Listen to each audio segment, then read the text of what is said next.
welcome back. I think this is the last video in this lesson, and it's about the format, not the band, but the format of the press release. And again, for like the 11th time, the reason that we focus on format is because it lends credibility. The format of a press release is almost entirely arbitrary. There's no natural reason that the format should be as it is in press releases. But we need to learn, the societally correct way to do it, so that when we send somebody a press release, they'll think, oh, this was written by a person that knows what they're doing. So let's talk about the format. Here is the top of a press release. This is a screenshot actually from a sample that I'm going to give you. And you'll notice that it has some key parts here. For immediate release, which we'll talk about in a moment, the date, the contact information, a title, a date line, and then an actual date, and then the body. All right, let's talk about these things. So a release date or an embargo date, which again is this part right here, for immediate release. This tells the newspaper when they can run your press release. Okay. Generally, whenever you send over a press release to a newspaper or to the local news channel, it says for immediate release because you want it to be released at any point. If perhaps you are trying to be really ahead of the game and get on their sort of queue of things so that they're not taken by surprise, but your thing that you're announcing is sort of time sensitive, you can use what's called an embargo date. And so you would just write hold for release until, and then the date. And so, I guess one example of this, and this isn't a very good example, but one example is if somebody is going to announce that they're going to run, for office, and they're going to announce it, on a certain date at a certain location, but they want people, in the news to have that information ahead of time, they may say, we're not announcing this till this time, so please hold for release until, after that point on the thing. That's probably a bad example because I feel like nowadays the news wouldn't care and they would just run it and then your announcement would be botched. But that's the purpose of that thing. Your contact information, which is the next thing beyond the date, which I feel like you guys should get pretty easily. Your contact information includes your name, your title, at your business, your address, phone number, and email. The headline, it never hurts to try to write your own headline. They may not use it, probably they won't. But they might. And so, go ahead and try to, pitch your story in the best way for your organization. And then the date line is just that it identifies the location and the date of the story. Okay. And so for most places, and I urge you to refer to that minimalist style guide whenever you're writing this for how to write datelines. But for most places, you're going to use the town, comma, and then the state. And please note that in datelines, the state is used 3 letters, unlike whenever you're sending a letter. So Little Rock, comma, Arkansas, Arkansas is RAK, Florida would be FLA, Tennessee is TNN. I think Virginia is just VA, period. And notice too that they're not all caps. The RK is lowercase. All right, makes sense. Great, super. So that's that. Dateline. If it's a major city, like if you're like Dateline Moscow, that everybody knows where Moscow is, you don't have to put Moscow, comma, Russia. Likewise Washington D.C. Or Atlanta or Chicago, whatever the case. All right. How to format the body of a press release. Everything is double space. Everything is left aligned, no indentations. Single space periods or single space after periods.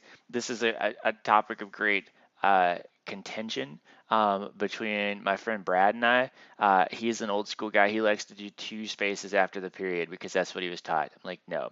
So in news writing, the goal is to save space, right? Because there's only so much space in the newspaper. So every place that they could, they would save space. And so that meant cutting out all of those bonus spaces.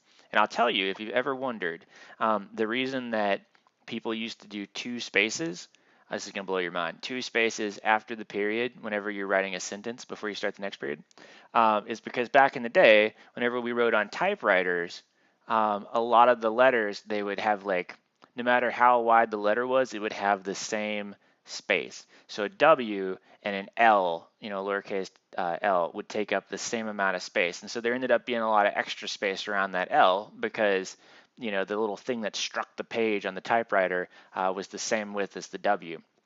And so they started doing two spaces after the period to sort of give that, extra space to show that we've started a new sentence there.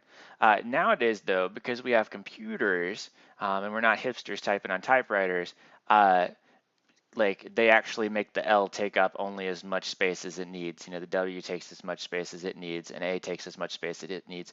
And so the wording, the letters are much more readable because they're compacted closer together. And so we don't need that double space anymore to sort of delineate between one paragraph and another, or between one sentence and another. That was way more than you ever needed to know. Another fun fact that I need for you to realize is that in news writing, you don't use an Oxford comma. In research writing, you always use an Oxford comma. Remember, an Oxford comma is the comma that comes after or right before and in a list. So you know, we went to the mall, comma, and the grocery store, comma. Damn it, that was the wrong way to do it.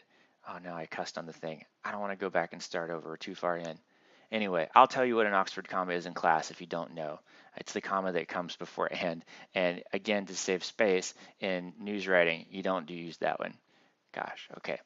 State abbreviations, of course, get 3 letters sometimes. There are 3 states that are never, or 5 states that are never abbreviated at all in news writing, which is interesting. And they're all the states that have less than 5 letters. So Ohio, Iowa, and then 3 others that I can't remember right now. And then your press release, you need to include a boilerplate. That's basic information about your organization. We talked about that. And then at the end of your press release, you put end or 3, those are actually called octothorpes, or the word 30. And I wanted to show you, because I know that you love the trivia that I bring to this organization. Like the reason that you do this is because there again, because your story doesn't necessarily contain a conclusion, because you're just giving them information from most important to least important. If you don't have a way to signal that they're at the end of your story, and say you're faxing it over like they did back in the day, like what if the fax machine cuts off the last page or 2 of your story, and they get it and they read it and it makes sense, which is the way that it's supposed to work, but they don't realize that they're missing 2 pages. And so, to show that you're at the end, you're on the last page of your story, you would write either end or, these octothorpes are 30. And so I was like, I need to find out why this is. And so I went to a number of different places. And as it turns out, like nobody really knows. This is kind of fascinating. This is my favorite one here. During the Civil War era, telegraphed communications, they marked the end of a sentence with an X, the end of a paragraph with a double X, and the end of the whole thing with 3 X's. And of course, in Roman numerals, that means 30, and that's where we get the 30. And then I think the modern version is just end. So you should pick which one you want to use and know that that says something about you as a person. Also, while we're here, I want to go ahead and show you this sample press release that's in Scholar. And it's really helpful whenever, anytime, because I am such a stickler on format, I like to give you all templates that you can just follow to a T. So this is not only a really good template, it's also a reading for you all. So it talks about properly formatting a press release is the best way to ensure it's taken seriously in a news organization. And so like if you want to read this too, it's actually really good information about things like how to do the 3 instead of a zip code style, that if you're speaking, we shorten words a lot in news writing. So if you're writing months that are longer than 5 letters, you write January period, February period, as opposed to writing them out. So this is a good thing to read. Let's go back over here now. Let's see. All right, that's probably enough trivia. The ABCs of journalism, these are just things for you all to know, again, because we want you to be taken seriously one day in life, is that accuracy, brevity, and clarity. ABC, see what I did there? Okay. Accuracy is your facts, is your reputation. If you ever mislead a newspaper, like knowingly on purpose by getting your facts wrong, they won't ever publish your things again. Especially like in a small town sort of area, it becomes, they don't trust you. The other part of this is that like you can be 100% accurate because your press release is only 2 pages long. It's not like you wrote an enormous book, and you messed up one or two things in it. I feel like that's more understandable than messing something up in something that's only like 2 pages, double spaced even. I actually got a 0 one time because I said that a body was found in a dumpster, and apparently dumpster is a name brand. Who knew that? What they really are is a waste receptacle. So I had lost all my points on that. Brevity, again, just because the reader's time is valuable, try to be succinct. Clarity, just strive to write simple, clear sentences and paragraphs. And I think this is where peer review becomes really important, so that you read somebody else's and then they read yours, and then if it makes sense, then you know that you're on the right track. If they stumble over anything, then you know that you need to go back and try to make it simpler and clearer. Some other miscellaneous things, fat piece still applies. Format, audience, topic, and presentation. The average news article is written at an 8th grade level. Avoid industry jargon. This, of course, depends on what you're trying to get published in. If you're trying to get it, published in like the local, Collegiate Times or like the Roanoke Star, they have a very general readership. So like you want to use, sort of a dumbed down, less specific, less technical terminology. Whereas if you're writing for an industry publication for people that are in this field, then you can use more technical sort of wording because you're guaranteed that your audience will know it. Again, average paragraph length is 36 to 48 words. So please don't turn in a press release that has like a paragraph that takes up the first page and a half. And then other just random writing pitfalls, just avoid cliches. If you ever find yourself reading and you're using things like thinking outside of the box, giving 110%, think, how can I say this in a way that is more meaningful? And then just try to be objective in your editing. A lot of times we write things and we say, I really love this. Like I'm so attached to it because, I wrote it and it's so flowery. And you have to be kind of ruthless, right? You have to go back to what is the purpose? What is the most important thing about my press release? And then, and then really hack it out. Like if it's not, serving any kind of purpose. And then lastly, you write in the third person. I don't know why, because again, it's you writing to, a mass amount of people, but press releases are written in the third person as though you are a narrator, if you will. So, all right, there's no activity. There's no review necessarily because we're going to do this in class. I want to show you your homework since I got you here. Thanks for watching to the end. Let's see here. There will be, at some point, you will see the 20-word summary and the discussion points appear here. But for the moment, I'm going to show you the assignment for your press release. This is an individual assignment, so even though you're working in groups now, you're going to want to get together with your group and think of, however many you are, like 3 or 4,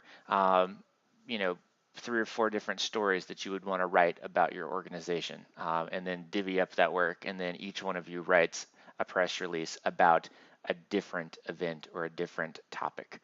So everybody's press releases should be unique. And so that's basically what it says here. You're going to write this. If it's not real, it at least has to be realistic. This is an individual project. Use the sample press release that I gave you to get the format right. Just some helpful tips: double space, can contain useful quotations, definitely needs to have a boilerplate, and then use the inverted pyramid style that we talked about. There's a rubric posted on Scholar as well, and then I'm not sure what the deadline is right off the top of my head, but we're going to peer review these in class, and so usually it comes 2 to 3 days after that. All right, well, here's your lesson. I hope you enjoyed press releases. We spend a lot of time on this, again, because they're really foundational to everything else that we do. And if you can write a good press release, you're so far ahead of most people that are trying to communicate for their organization. All right, hey, thanks for listening. We'll see you in class. Gotta take our time.